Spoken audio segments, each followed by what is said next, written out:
Bueno, muy bien, esta noche en Hora de Negocios nos acompaña Juan Pablo Cordoval, es el presidente de la Bolsa de Valores de Colombia y es un placer para nosotros tenerlo acá. Muy buenas noches, gracias Hola, por estar Paola. en Hora de Negocios. Muchas gracias por la invitación, estamos muy contentos de estar aquí. Bueno, ¿cómo termina el año? Muy bien, ¿no? Excelente, hemos tenido un año muy bueno, a pesar de que fue un año que empezó con unas perspectivas muy negativas por la crisis internacional.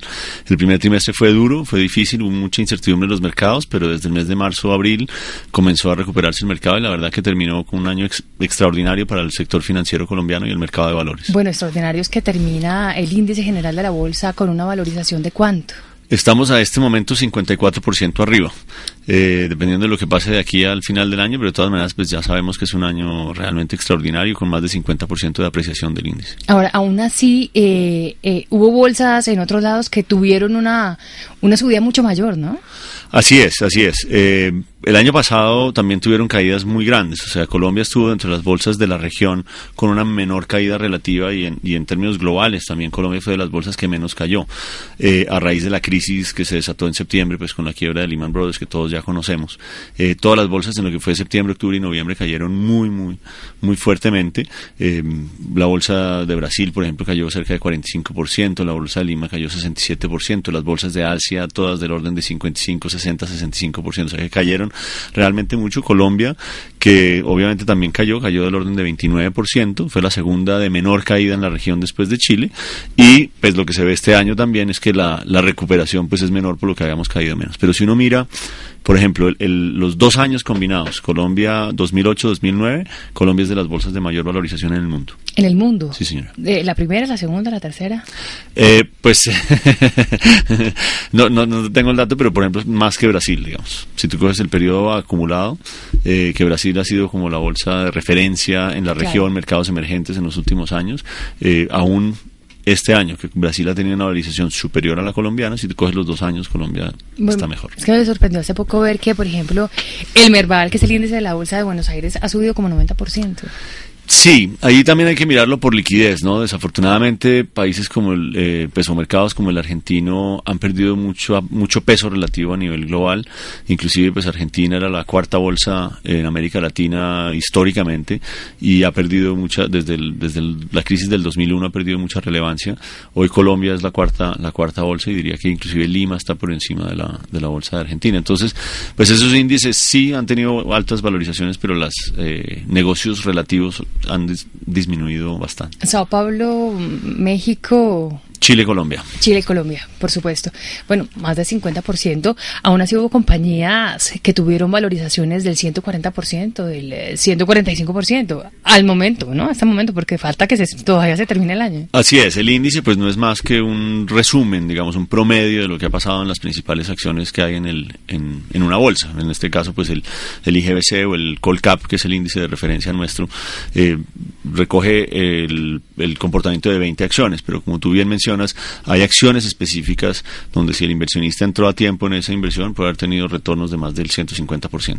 Un fenómeno muy de mercados emergentes, porque cuando uno mira los índices de las bolsas de Estados Unidos, muy poquito es lo que se han recuperado.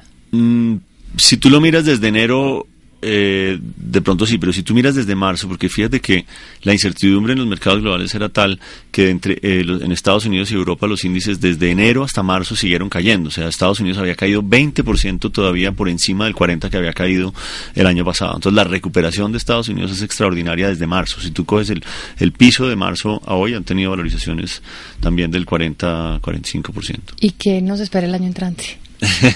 Pues esperamos que una recuperación de la economía global. Yo creo que ese es el factor que va a hacer la diferencia. En este momento, como tú sabes, todos los países del mundo tienen política monetaria muy expansiva, tasas de interés muy bajas, precisamente para darle apoyo a las economías. Todo esto en espera de que las economías se comiencen a recuperar, y en particular pues la economía de Estados Unidos, que es como la que nos va a jalonar a todos y sobre todo en esta región. Y ahí hay como señales encontradas, hay señales claras de que ya se tocó fondo, de que hay algunos indicios de optimismo por allí, pero hay temas fundamentales como el tema del empleo, el tema de la inversión, que están muy quedados, el tema del sector financiero, que si bien ya no se está deteriorando más, de todas maneras la situación es muy delicada, que hace que esas recuperaciones puedan ser lentas. Entonces el debate ahorita es qué tan rápido se va a recuperar Estados Unidos y Europa y el mundo en general. Los emergentes parece que estamos yendo mucho mejor que esos países, pero al final del día en la economía global pues importa mucho qué pasa con Pero uno se pregunta si en la medida en que se recupere más rápido Estados Unidos y los países del primer mundo, esos capitales que habían llegado aquí a estos mercados emergentes se comenzarán a ir para allá.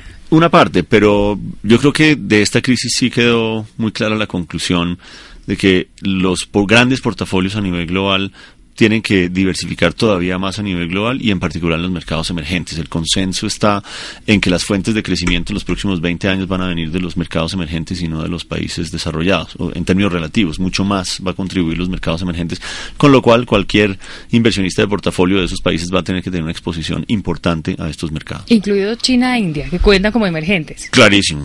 Clarísimo. Claro, Asia pues recibe una gran parte de esta inversión, pero fíjate que América Latina, que ha sido relativamente pequeño en esa captación de recursos, en los últimos años se ha vuelto un destino privilegiado de inversión. Desde afuera, desde la Asia, desde otros lados, ¿nos siguen viendo como que somos un gran Brasil y que América Latina igual Brasil? ¿O ya nos empiezan a ver de verdad como países diferentes y ven desde afuera la bolsa de Colombia como algo significativo? Bueno, sin duda el tamaño relativo de Brasil,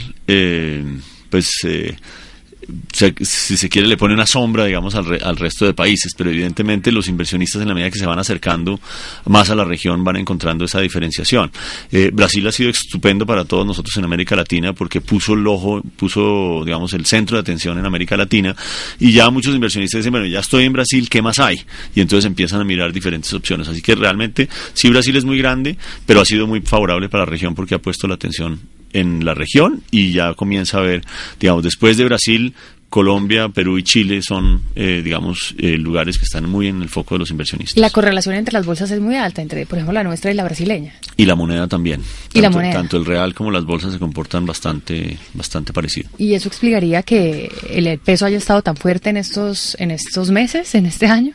Tiene que ver, sí, también con los fundamentales de la economía colombiana, porque como te decía, en esta distribución de recursos a nivel global, o de percepción de inversión y de certidumbre en dónde puedo invertir, pues Colombia se sigue destacando en términos fundamentales frente a otras economías de la región y del mundo.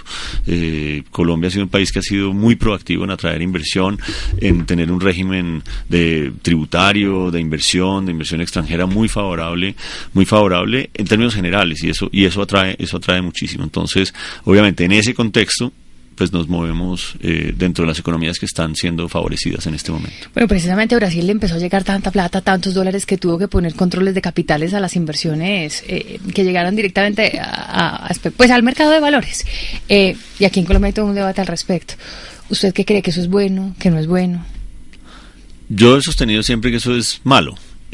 Porque ese tipo de controles han probado ser ineficaces en todas partes del mundo donde se han implementado. De hecho, pues la apreciación del tipo de cambio en Brasil no se ha revertido por la imposición de este impuesto. Y lo que sí hace es que manda una señal muy negativa a los inversionistas de largo plazo que vienen al país, porque a veces tomar decisiones de coyuntura afecta la credibilidad de un país a largo plazo. Yo insisto en que Colombia es un país que necesita capital para sus planes de crecimiento en los próximos 20, 30 años, y que una fuente importante de capital, en particular en este contexto global que estamos viendo, es el capital extranjero, y que Colombia no se puede dar el lujo de decirle que no o cerrar las puertas a los inversionistas. Bueno, ya tuvimos controles de capitales y tampoco fueron funcionaron, completamente, ¿no?, ineficaces. Sí. ¿Cuál es quizás el principal temor? Digo, que las tasas de interés en el mundo comiencen otra vez a subir de manera importante y que se vaya otra vez la inversión hacia títulos del Tesoro en Estados Unidos, en otros lados. No, yo creo que el consenso es que las tasas de interés se van a mantener bajas